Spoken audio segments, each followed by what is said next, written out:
Okay, my friends, my name is Gerdes. Here are 8 big stories for today. And the most important, the headline is that there are new missiles flowing to Ukraine. This is very important. I'm going to get to that, but let's go through some other things first. And this I talked about this morning. It's worth reaffirming. Russia lost a record 1,500 troops daily in October.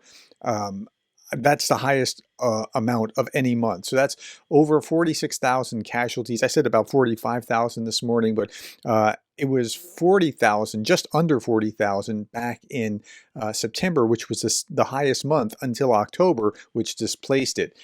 That's because the Russians are trying to push really hard right now because they see maybe they could gain some ground and then have a better negotiating position. Don't know if that'll work, but that's what they're doing. Meanwhile, Polish Prime Minister Tusk announces upcoming ceasefire statement for Ukraine. It's not there yet. They're formulating something, but he confirmed that this plan is currently in a preparation stage. What will come of it, we just don't know. And here's another article talking about this. Polish Prime Minister Donald Tusk has said that he believes that a ceasefire in Ukraine will be announced in the near future. Here's United 24 replying to this. Polish Prime Minister Donald Tusk recently commented on the possibility of upcoming decisions from the United States regarding Russia's war against Ukraine, including potential ceasefire terms.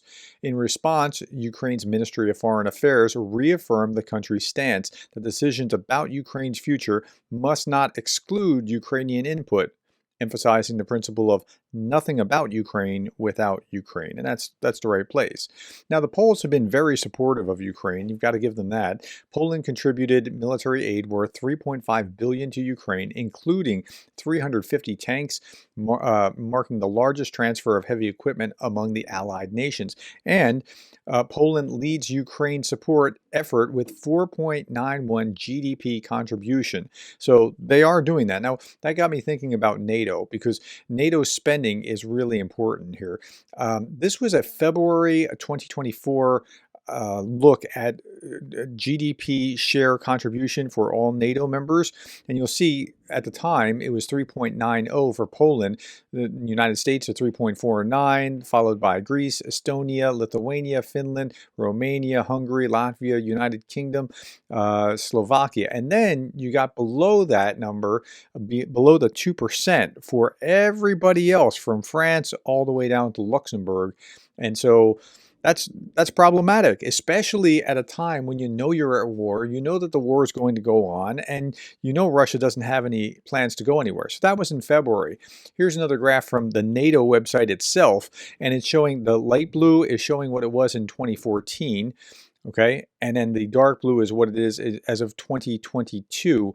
And so you'll see that there are a lot of countries really lagging behind who have picked up the pace and started moving more toward that 2%. But still, at this point, only 23 out of 32 NATO member countries are expected to meet or exceed the target investing of at least 2% of GDP in defense.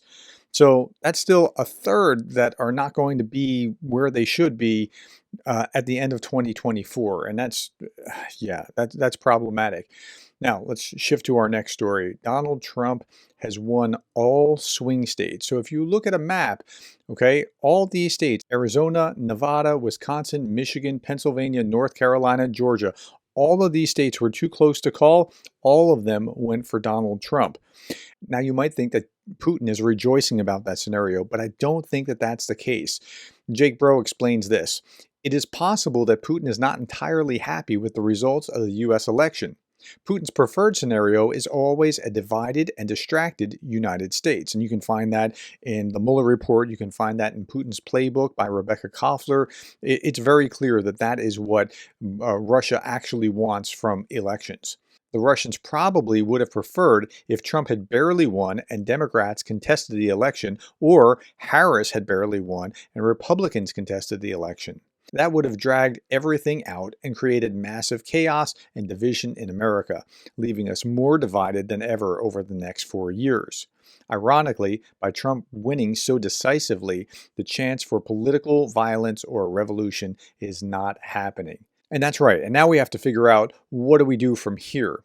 Vlad Vexler adds they love it symbolically, but practically a narrow Trump win would have been preferred, and I think that's probably right. Meanwhile, Margaret Atwood's Handmaid's Tale, the dystopian novel about a futuristic fascist America, is set in totalitarian society in which women are forced to reproduce. It moved up by more than 400 places in Amazon's bestsellers charts. That actually sounds more like Russia, actually, come to think of it, than the United States, but okay. And sales have risen nearly 7,000% this week on Amazon. How about that? Okay, now, if you had the money and you were bummed out and you wanted to leave the United States for 4 years, you could do it. It would only cost you $255,999 to take this cruise ship for 4 years around the world. You'd have a place to stay and all your meals are provided. And when you divide that by 4 years and divide that by 12, that comes out to $5,333 per month. Okay, now I put this video out a little bit earlier. I know not a lot of you are not going to watch it, but if you want to understand the key to what happens next, this will give you the answer. This is how Trump is going to operate. I'll leave it at that. I know some of you don't want to hear it, and I'm not going to belabor it in this video. Netanyahu has held 3 very important conversations with Trump since the election. So he hasn't talked to Putin yet, but he's talked to Netanyahu 3 times. Now, Biden and Netanyahu don't get along at all, but Trump and Netanyahu got along very, very well before, and Trump will fully support Israel. Israel hates Iran, Trump hates Iran, and Iran's a close ally of Russia, so that should tamp down the Iranian wing of the axis of evil. These were good and very important conversations, said Netanyahu. We see the Iranian threat in the same way. Okay, another interesting point that you need to factor into your calculation as you're wondering what Trump may or may not do. Many of the GOP, that's a Republican Party, Senate leadership are transatlanticists, pro-NATO, pro-Ukraine. They will hopefully act responsibly, strategically, and protect our strategic interests in Europe. I think that is their fundamental inclination. It all depends on who's advising Trump and who he's listening to and who he puts in place moving forward. The French foreign minister said that Trump is too wise to abandon Ukraine.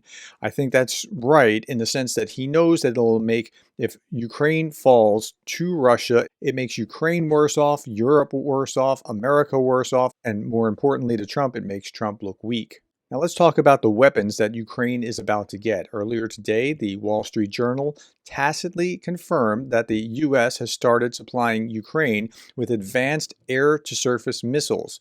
The AGM-88E is a highly capable, upgraded version of the HARM, already in Ukrainian service, hunting Russian radars. So that's good. They also have air defense missiles. I think there was like 500 air defense missiles coming. We talked about that this morning. France is also going to be sending a batch of 10 long-range Scalp EG cruise missiles and other air defense missiles to Ukraine soon. So 10's not a lot, but it's not nothing. But here's what's really important. Zelensky talked about how Ukraine produced the first 100 missile weapons. Over 800 Ukrainian companies are now engaged in weapons production for the country's defense forces. So, and they have their first batch of 100. Now, here's the thing. Once they have their own homegrown missiles, you don't have the Biden-like restrictions. And that may come off anyway, based on what Trump does or does not do. But even if Trump does not supply Ukraine, and I don't think that that's going to happen, but let's say it did. Once they have the ability to create their own missiles, what they need is not technology that's dependent on the United States, but money to reproduce more and more of those missiles. And that's a hopeful scenario. Okay, there's also been talk about a demilitarized zone on the border of Ukraine. I think depending on how you do it, it could work if it looks, say, something like this. Don't think that's what Russia's going for, though. Finally, my friends, Darth Putin. How my first meet with Trump will go? Donald J. Trump. What can I offer you over Ukraine? Vladimir Putin. First, I will tell you about Yaroslav the Wise, born in 978. Donald Trump. I don't think he's much for history. He's more of let's try to make a deal and get this done with. But okay, that having a Tucker Carlson-like conversation probably wouldn't go over so well. All right, my friends, that's all that I have for you today. Thank you for your time. Thank you for the likes, the shares, the subscribes, and thank you for being the kind of person that cares about Ukraine.